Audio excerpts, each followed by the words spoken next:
Hola a todos, bienvenidos a un nuevo webinar en el canal de Ostetool Academy.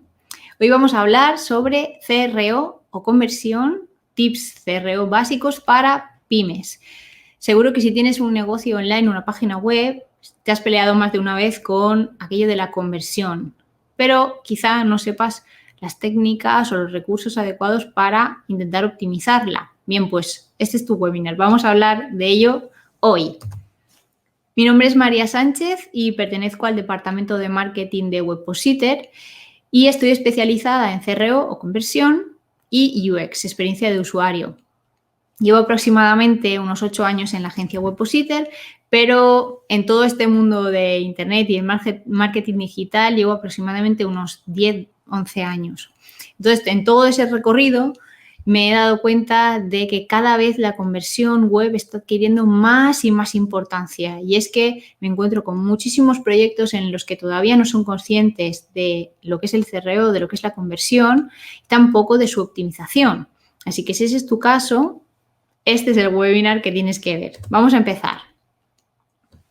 Lo primero, cositas que debemos saber sobre CRO. Aquí os dejo una frase que me gusta bastante y que resume o sintetiza lo que es hablar de CRO, ¿no? Es hablar de eficiencia, porque intentamos optimizar para conseguir mayores resultados con los menores recursos posibles. Esto es difícil, pero es nuestro objetivo, ya que esa eficiencia es el sumum máximo del CRO. Las siglas CRO, ¿qué significan? Pues son las siglas de Conversion Rate Optimization en inglés. En español, optimización de la tasa de conversión. Y ahora vamos a ver qué significa cada una de las siglas en concreto. ¿Qué significa la sigla C de conversión? ¿Qué es una conversión?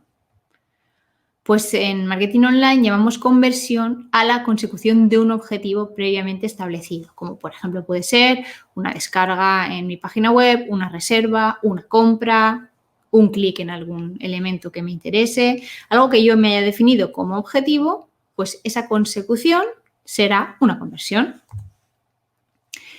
¿Qué es la sigla R de CRO?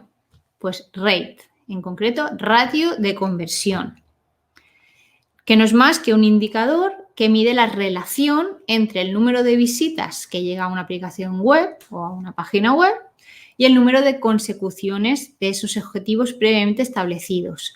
Hay que tener en cuenta que este conversion rate o ese ratio de conversión se debe medir en un tiempo determinado, porque esto es una pincelada muy importante. Se debe que tener muy en cuenta el factor tiempo a la hora de analizar ese ratio de conversión.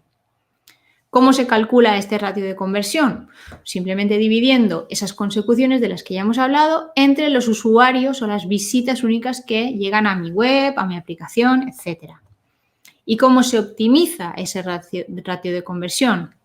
Pues evidentemente incrementando el número de consecuciones de objetivo. Sin embargo, lo más habitual o generalmente lo que más os vais a encontrar, o quizá lo estéis haciendo vosotros, es que siempre se apuesta por aumentar el número de usuarios. Es decir, siempre apostamos por incrementar este indicador y no este.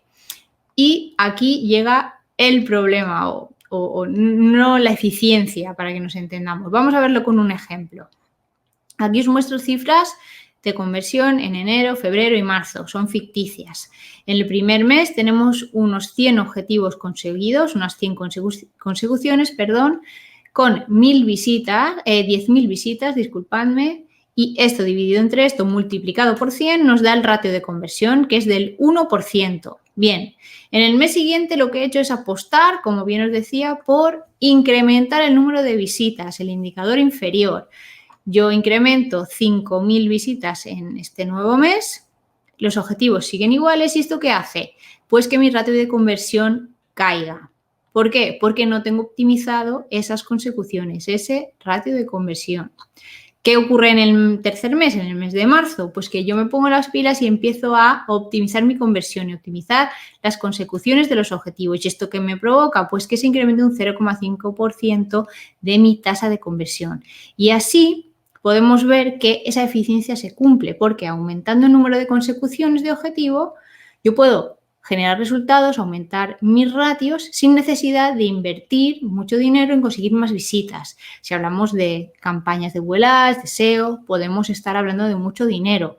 Sin embargo, optimizando ese indicador superior de las consecuciones, podemos también ganar y generar beneficios siendo un poco más eficientes. Muy bien, ahora que ya tenemos esas primeras pinceladas, vamos a hablar sobre los datos actuales de CRO en España. Estos datos están extraídos del estudio e-commerce de FLAG 101, que está realizado antes de la pandemia. Eso es importante. Este estudio nos dice que la media de conversión de las e-commerce españolas es de un 1,07%. Evidentemente hay empresas o negocios que convierten más y convierten menos, pero esa es la media y eso puede servirnos de referencia para ver más o menos por dónde anda nuestra conversión, si está bien o mal. También dentro de este estudio se presenta la conversión por sectores. Concretamente, por ejemplo, el de viajes que tenemos aquí en la línea inferior, pues tenemos una media de conversión de 1,47 en dispositivo desktop y de 0,73 en dispositivo mobile. Fijaros que a lo largo de los años hemos visto que la conversión media en dispositivo mobile, tablet, etcétera, es muy inferior a la desktop. Entonces, optimizando estas métricas podemos imaginar lo que podemos rentabilizar los resultados. Muy bien, pues con estos datos y estas primeras introducciones en CRO o CRO, vamos a pasar a las recomendaciones. ¿Qué quiere decir esto? Os voy a pasar algunos ejemplos de cosas que podéis empezar a aplicar a vuestro negocio online o vuestra página web.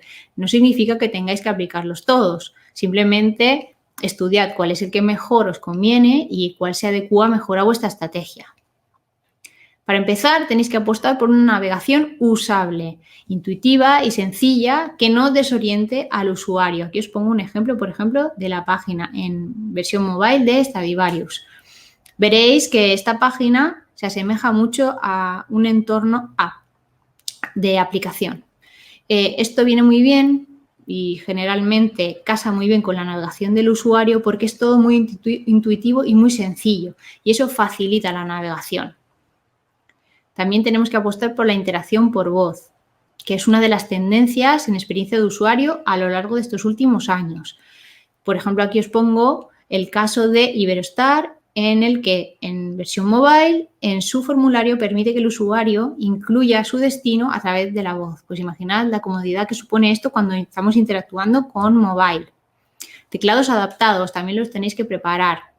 Con una simple instrucción podemos hacer que al solicitar al usuario el número de su tarjeta de crédito, en lugar de aparecer este teclado, aparezca el teclado numérico por defecto.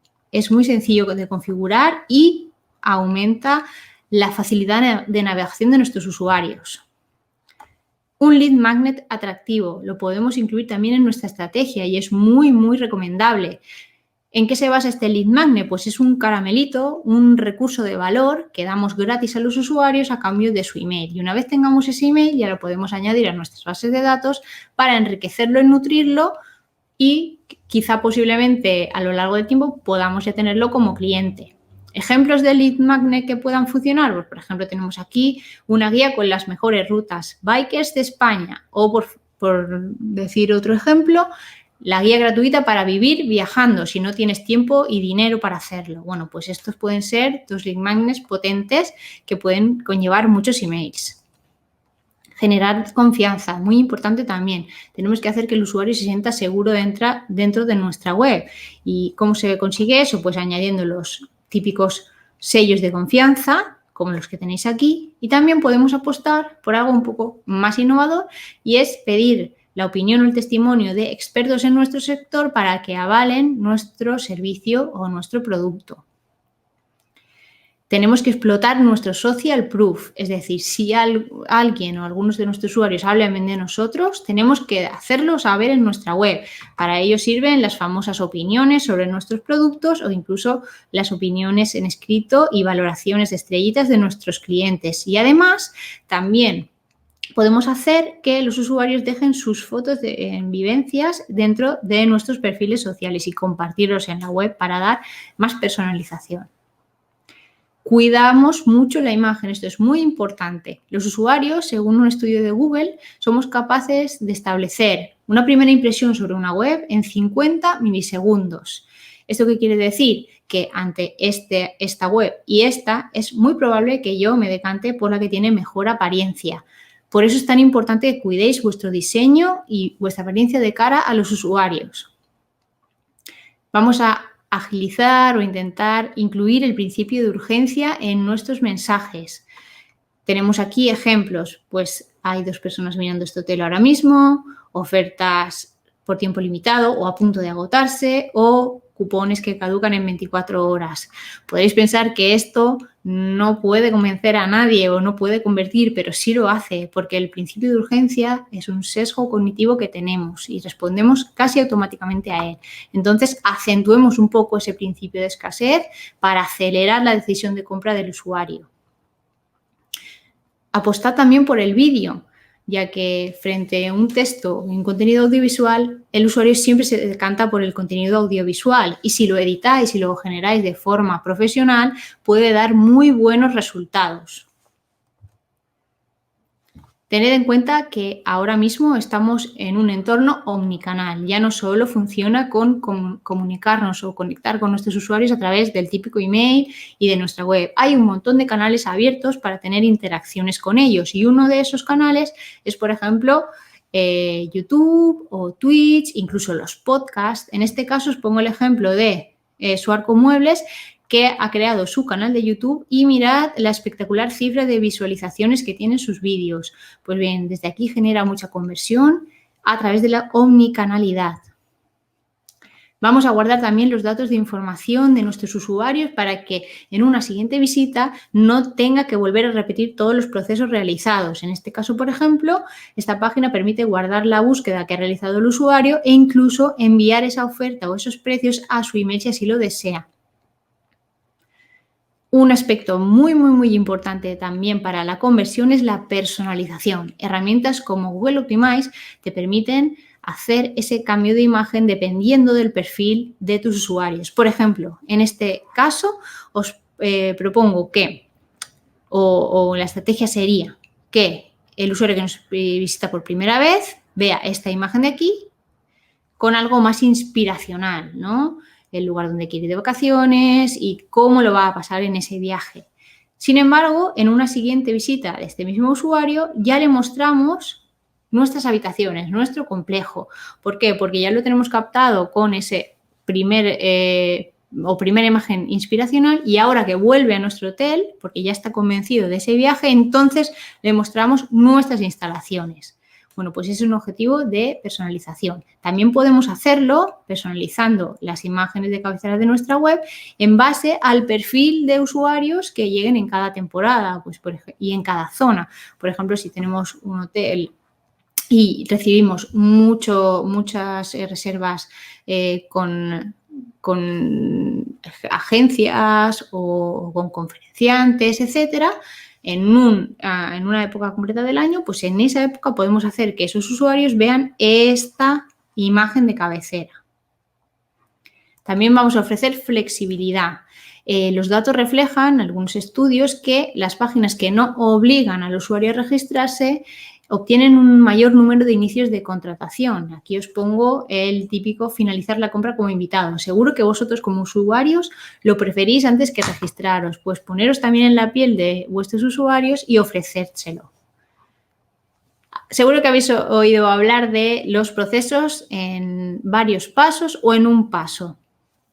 Algunos pensaréis que el proceso de contratación o de reserva en un paso es mejor porque es más rápido, pero sin embargo, el estudio de FLA 101 del que os hablaba antes dice que los ratios de conversión mayores se producen en los procesos de registro o compra de 2 a 3 pasos. Bien, pues esto es comprensible porque si el usuario tiene una mayor carga cognitiva a la hora de completar su formulario, es mejor que lo dividamos en secciones para que tenga una mayor comprensión o una mayor interactividad con ese paso en el que está. Vamos a mostrar también estimaciones de precio antes de pasar al checkout. Si tu producto o tu servicio lleva algún coste asociado, antes de pasar al pago de ese servicio o producto, tenemos que dar una estimación de lo que le va a costar. Así el usuario ya asimila ese gasto y después no lo puede percibir como un freno a su contratación. Resaltar valores, también muy importante. Si colaboráis con alguna causa benéfica o hacéis algo para contribuir a vuestra huella medioambiental, también hacerlo saber a vuestros usuarios, porque eso generará una muy buena imagen de marca de cara a ellos y seguro que os tendrán en consideración cuando quieran comprar o contratar alguno de vuestros productos o servicios. Mucha atención también a lo que llamamos no conversión. Estamos muy acostumbrados a realizar un Customer Journey o un funnel o un caminito para aquellos usuarios que esperamos que nos compren. Pero ¿qué pasa con aquellos que no nos compran? Porque son un gran porcentaje de usuarios. También tenemos que cuidar a esos usuarios. Por ejemplo, desde Webpositor tenemos dos opciones. Le proponemos ayudarle a potenciar el proyecto online y tenemos el botón del sí, pero también tenemos el botón del no. Ese botón también nos da mucha información porque después llegan a esta página y podemos seguir a esos usuarios para que en futuras visitas poder un poco personalizar ese mensaje y adecuarle a lo que de verdad necesita. O sea, que apostar por ese proceso del no, por esa no conversión, que es muy importante. Y ya para acabar, no te olvides de la post-conversión, es decir, toda la interacción y toda la navegación o touch points que suceden después de que el usuario reserve en tu web o compre tu producto o contrate tu servicio. Siempre tenemos que cuidar esos touch points que te decía. Aquí te muestro un ejemplo en el que un usuario deja la valoración del servicio y pide disculpas a la web por no volver a comprarle, ya que la entrega ha sido deficiente. Imaginad lo que supone que un usuario te pida perdón por no comprarte. Tenemos que cuidar mucho eso. Y aunque no sea nuestra competencia directa, asegurarnos de ese servicio de transporte, etcétera, ya que pertenece a terceros, por favor, estar muy encima de estas cosas porque puede afectar directamente a la marca. Así que vamos a pedir esa interacción. Aquí os dejo una opción para pedir opinión durante la experiencia del usuario, ¿vale? Generalmente, como estamos acostumbrados, se pide opinión después de que el usuario nos haya comprado o después de que haya reservado con nosotros y se pide opinión de cómo ha sido su experiencia. Pero en muy pocas ocasiones pedimos esa opinión durante la experiencia del usuario y eso es muy importante porque podremos solucionar muchos errores que después no se convierten en opiniones negativas. Entonces, siempre que podáis pedir esa opinión durante la experiencia, hacedlo. Y si no lo podéis hacer, pues evidentemente podemos pedir la opinión después de que haya comprado. Siempre en estos casos, recordar ofrecerle algo a cambio para incentivar esa interacción. El objetivo de todo esto es que deje una opinión positiva sobre nosotros. Así que recordad que tenemos que optimizar todos estos puntos para conseguir que el usuario se marche contento.